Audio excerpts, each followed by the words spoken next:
Pokemon Collectibles and the trading card or any sort of alternative investing is incredibly fun, but it's also a tough gig because there's a lot to learn and mistakes are super easy to make, especially as a beginner. It's great because it's an actual passion and hobbies make sure you stay around for the long term, which is technically the most important aspect in investing according to the book, The Psychology of Money, which is a great read, by the way, if you haven't read it. But there's also a lot of hurdles to jump around so you don't make mistakes. Thankfully, for your sake, I've made many mistakes and learned from them, so take this video as a speed run. By the way, if you are new here, click the subscribe button. It's always appreciated as it makes sure I can keep making content like this. Now, a quick disclaimer, this is just my own experiences. You make all your own decisions with your money. I'm just sharing my personal experiences of years of Pokemon collecting and investing. I just consider this a hobby more so than anything. Anyway, let's get into it. Number one, save for the grails. Don't buy purely for volume. Sometimes it can feel good when buying a lot of product, it feels like you're moving the needle forward, but really you end up off worse. Number one, when it comes time to liquidate, you'll need to sell a ton of product, which can take months to clear. And number two is you're gonna limit your buyer market. Personally, I prefer to save for a PSA 10 chase card from a hot set, like your Giratina V or your Moonbryon. If you need to sell, it's far easier. And also in the long term, it's likely these are gonna have the most nostalgia pushing the prices up. Any iconic card today will be iconic in the future as long as the hobby is still kicking. And seeing as Pokemon is one of the biggest franchises in the world, we know that this brand's gonna be here for years to come. Believe me, I know how fun it is owning a lot of product and having a huge collection to show off, but really don't focus on the size of a collection. It's way better to have a smaller, more highly priced liquid collection. This ensures you don't have a lot of smaller product that have a limited market later down the line, and also you can sell them easier when that time comes. Number two, understand where you sit on the profit versus passion scale. Profit being investing, passion being collecting. Best part of this hobby is that most people who are in it are passionate about it. Myself, like many others, aren't worried if a card price drops or it just tanked because we genuinely love what we buy. I've collected Pokemon cards and Yu-Gi-Oh cards since I was like 5 years old. I've played every Pokemon game on release and I'm a huge fan. Whether one day my collection went down, it honestly wouldn't hurt too much because I still love the collecting aspect. Each card tells a story and I make sure that I buy to add to my story. I still research to make sure it also ticks investment potential, so it's a win-win. When looking at this scale, it's so important to know where you sit. If you're in here purely for profit, I can tell you you're going to hate this hobby, which is where I think a lot of people came during the COVID boom. They thought it was a quick flip. We can honestly see a lot of these people exiting now because the days of ripping open packs and selling for profit are long gone. And to be honest, they should be.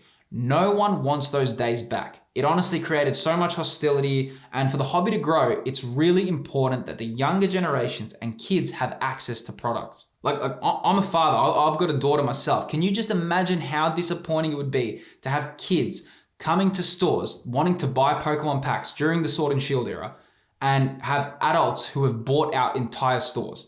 This is a total low point for the hobby and it wasn't cool at all. So it's just really clear that this hobby is not a way to make some crazy amounts of money.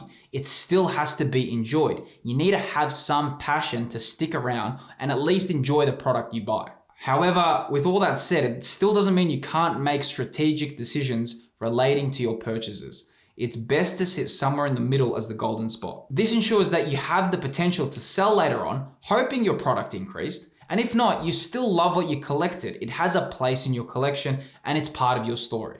Okay, on to number three. Modern Pokemon cards should almost always be PSA 10. Now, this is very dependent on the card and the quality control, but circling back to that profit versus passion scale that I just mentioned, if you are sitting at the far end of the passion aspect, right? Then you can buy PSA 8s, PSA 9s of a chase card.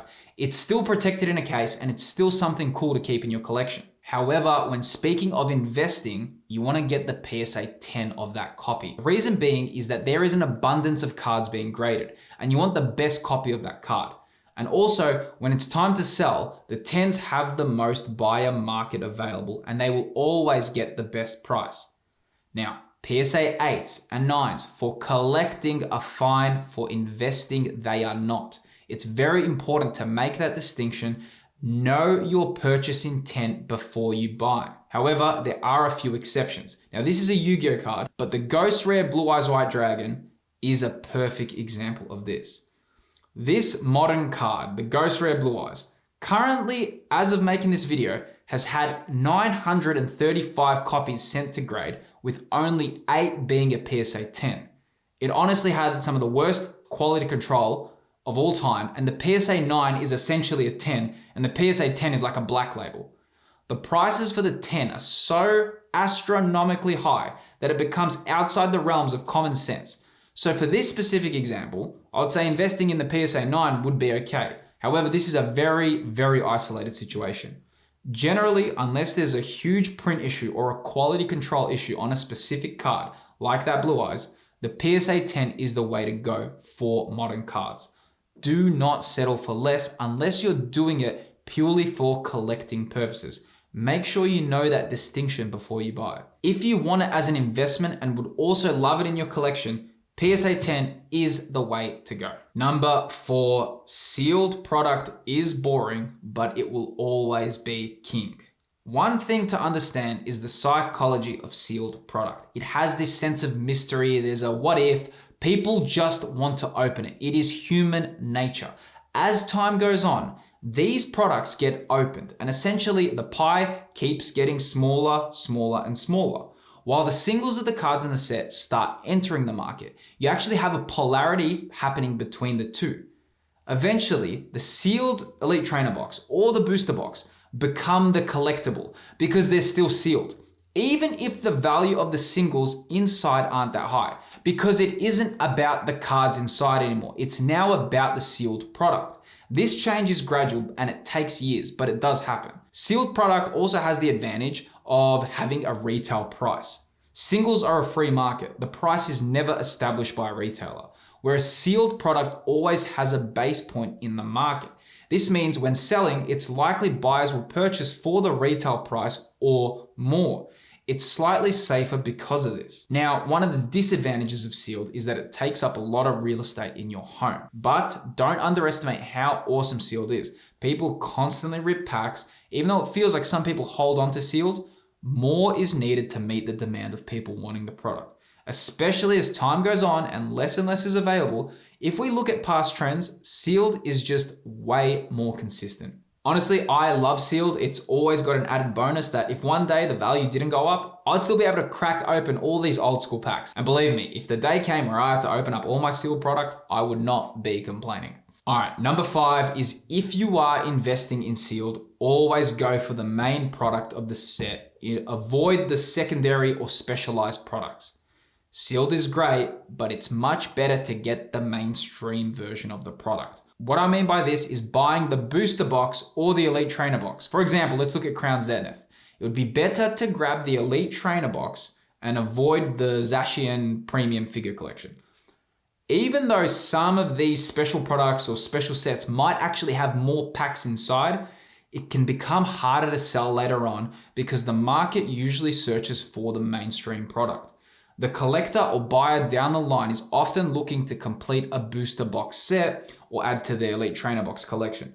When searching, they're just going to type in the main product which was released. Buying ancillary products damages your chances of selling later on. It's very likely that in 15 years from now, a buyer is going to search for Crown Zenith Elite Trainer box, not the figure collection. So it's best to stick with the basics rather than the flashy stuff. Number 6, don't buy singles at release. Patience will do you wonders.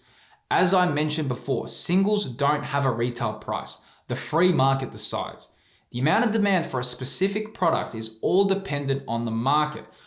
But what's clear is that no one knows the exact pull rates of a product at release, no one knows how easy a card is to pull, no one knows what's short printed or overprinted. Everything is speculative at release. The information gets released at a later date. I mean, Obsidian Flames Charizard is a perfect example of this. It dropped more than half. There are cards which double or triple after release. It does happen. But trying to bet on these is a waste of time and money, because for each one you get right, you will get 10 wrong. That's because, according to the data, it's much more likely the card price will fall and continue to fall after release. A good rule of thumb is waiting at least 7 to 12 months after a set's release and then seeing the market. It's very likely you'll get a better price. And if you missed out and it went up, at least you took the safe approach. Now, number 7, opening packs and product is gambling. Okay, hear me out. I'm not going to tell you not to rip packs. I do it. I love it. But I'm not kidding myself. When I buy a single, I know what I get for with what I buy. When I buy an Elite Trainer box or a booster box and I rip them open, I could open absolutely nothing. And anyone who has opened heaps of product will tell you that they have ripped open booster boxes and Elite Trainer boxes and gotten 0 valuable cards. And as much as you can convince yourself that you still got some cards, you're kidding yourself. This doesn't mean I'm not going to open products or not going to rip open new sets, but it's super important to understand and be aware of it. If you're chasing dopamine hits and trying to pull chase cards, I know it's fun, but it's gambling. So it's unlikely to pull the chase card, especially with modern product and the pull rates, so be aware of that. If you're looking to invest this as a fun alternative hobby, ripping packs is not part of that strategy. Honestly, I hope that these were good starting points. That's really all there is to it. I planned this video for a long time and I really thought of all the mistakes I learned from. So this is like a speed run of Pokemon investing knowledge.